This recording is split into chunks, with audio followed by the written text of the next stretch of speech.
주님께서 여러분과 함께 또한 사제의 영과 함께 마르코가 전한 거룩한 복음입니다. 주님 영광 받으소서. 그 무렵 많은 군중이 모여 있었는데 먹을 것이 없었다. 예수님께서 제자들을 가까이 불러 말씀하셨다. 저 군중이 가엾구나.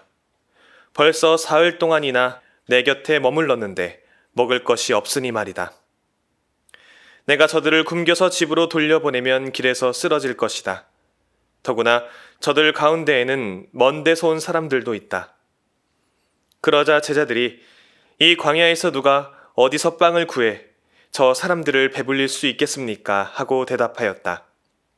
예수님께서 너희에게 빵이 몇 개나 있느냐 하고 물으시자 그들이 7개 있습니다 하고 대답하였다. 예수님께서는 군중에게 땅에 앉으라고 분부하셨다. 그리고 빵 7개를 손에 들고 감사를 드리신 다음 떼어서 제자들에게 주시며 나누어 주라고 하시니 그들이 군중에게 나누어 주었다. 또 제자들이 작은 물고기 몇 마리를 가지고 있었는데 예수님께서 그것도 축복하신 다음에 나누어 주라고 이르셨다. 사람들은 배불리 먹었다. 그리고 남은 조각을 모았더니 7바구니나 되었다. 사람들은 4,000명가량이었다. 예수님께서는 그들을 돌려보내시고 나서 곧바로 제자들과 함께 배에 올라 달마누타 지방으로 가셨다. 주님의 말씀입니다. 그리스도님 참여합니다. 찬미 예수님, 찬미 예수님. 지난 2020년 코로나19 상황이 시작됨과 동시에 2달여간의 미사 중단 시기를 겪고 나서 본당의 보좌신부로서 가장 어려웠던 점은 미사 중단과 함께 멈추어진 주일학교를 다시금 재개하는 일이었습니다. 성탄과 연말 행사, 방학 시기 중 야외 활동 등으로부터 탄력을 받아온 주일학교 활동이 갑작스러운 코로나19 사태로 중단됨에 따라 그 탄력을 한꺼번에 잃게 되었으며 이후 미사가 재개되었어도 학교에 나가지 못하고 있는 어린이와 청소년들을 다시 성당으로 불러 모으는 것이 막막하게 여겨졌었습니다. 더욱이 당시 제가 머물던 본당은 이전에 따로 마련되어 있지 않던 중고등부 미사를 힘겹게 신설하여 차근차근 정착시켜 나가던 시기를 보내고 있었기에 그 아쉬움이 더욱 크게 밀려왔습니다. 마치 다시 처음부터 새로 시작해야 하는 막막함으로 가득했던 때였습니다. 비단 주일학교의 상황에 국한된 문제는 아니었을 것입니다. 그간 열심히 일궈왔던 본당 공동체가 본의 아니게 침체되어가는 모습을 마주하는 본당의 신부님들과 많은 교우분들의 마음도 주일학교를 마주하는 저와 같은 보좌 신부들의 마음과 다르지 않을 것입니다. 그렇게 제가 이전 본당에서 지낸 시간들은 흡사 전쟁의 피해를 입고 무너진 도시를 재건하는 그러한 심정으로 주일학교를 차근차근 새로이 일으켰던 기억으로 가득합니다. 신입복사 친구들의 연습만 시켜도 되었던 이전의 상황과는 달리 미사 재개 이후 오랜만에 복사를 서게 되는 복사단의 모든 친구들을 신입과 기존 복사할 것 없이 연습을 시켜야 하는 간단한 상황부터 대면 교리와 야외 행사 없이 주일학교를 운영해 나가야 하는 방안을 모색해 나가는 과정, 주변 학교 및 학원의 확진자 상황에 따라 유동적으로 주일학교를 운영해 나가야 하는 모습 등이 코로나19 상황 이전의 주일학교 운영 방식과는 전혀 다른 새로운 도전처럼 다가왔었습니다.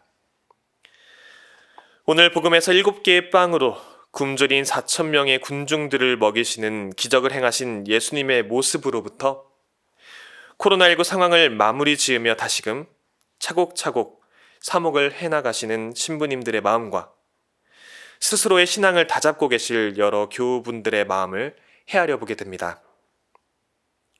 사실 오늘의 마르코 복음 이전에 등장하는 내용을 통해서 이미 예수님께서는 빵 5개와 물고기 2마리로 5,000명의 군중을 먹인 기적을 드러내셨습니다. 나아가 물 위를 걸으시는 기적, 병자를 고치시는 여러 기적들을 연달아 보여주셨습니다. 이 같은 예수님께서 행하신 여러 기적들의 연속 속에 함께 해왔던 제자들은 얼마 전 겪었을 5천 명의 군중을 먹인 기적과 크게 다르지 않은 상황을 오늘 복음에서 맞게 됩니다. 상식적으로 따지고 들고 보면 제자들은 오늘 복음 속 상황을 마주하며 예수님께 지난번처럼 예수님의 힘을 보여주십시오. 지난번과 같은 기적을 행하여 주십시오. 라고 물어야 했었습니다. 하지만 제자들은 마치 5천 명의 군중을 배불리 먹이셨던 예수님의 그 기적을 기억하지 못하는 것처럼 굶주린 군중들을 가엾이 여기는 예수님을 향해 이 광야에서 누가 어디서 빵을 구해 사람들을 배불릴 수 있겠습니까? 라고 말합니다. 보통의 우리들의 경우 제자들의 저 같은 태도를 마주하게 된다면 마냥 설명하게 되거나 낙담하는 모습을 보일 것입니다. 그동안 보았던 여러 기적들은 이들에게 아무런 소용이 없다는 마음이 밀려와 무력해지고 외로운 마음까지 들 수 있습니다. 말귀를 제대로 알아듣고 깨우치는 속도가 빠른 이들로 새로이 제자단을 구성하려 들 수도 있습니다. 하지만 예수님께서는 5천 명의 군중을 먹이실 때와 다르지 않은 모습으로 4천 명의 군중을 배불리 먹이십니다. 이전의 기적들을 기억해내지 못한, 아직 깨우치지 못한 제자들을 꾸짖으시거나 그들이 잊고 있던 당시 상황을 상기시키려는 모습을 복음 속에서 보이지 않으십니다. 그저 그때와 마찬가지로 굶주린 군중들을 가엾이 여기시고 다시 한 번 더 굶주린 이들을 배불리 먹이는 기적을 행하십니다. 이처럼 예수님께서는 그저 당신이 지닌 힘으로 우리를 깨우치려 드시거나 당신의 능력을 바탕으로 우리의 본질을 쉬이 바꾸려 들지 않으십니다. 먼 길을 돌아가는 것처럼 답답하고 갑갑하게 여겨지더라도 차근차근 긴 호흡으로 제자들을 차분히 마주 대하셨고 제자들이 당신과 함께한 시간들을 직접 깨닫고 깨우치며 기억해 나가기를 기다려 주셨습니다. 예수님께서 공생활의 끝자락에 맞아들인 순환 앞에 당신을 버리고 도망쳤던 제자들을 예수님께서 부활하신 이후 다시 마주하게 되었을 때 그 도망침을 전혀 탓하지 않으셨던 모습도 이 같은 맥락에서 이해해 볼 수 있을 것입니다. 그리고 예수님께서는 우리 역시도 이와 같은 마음으로 세상을 마주하길 바라고 계십니다.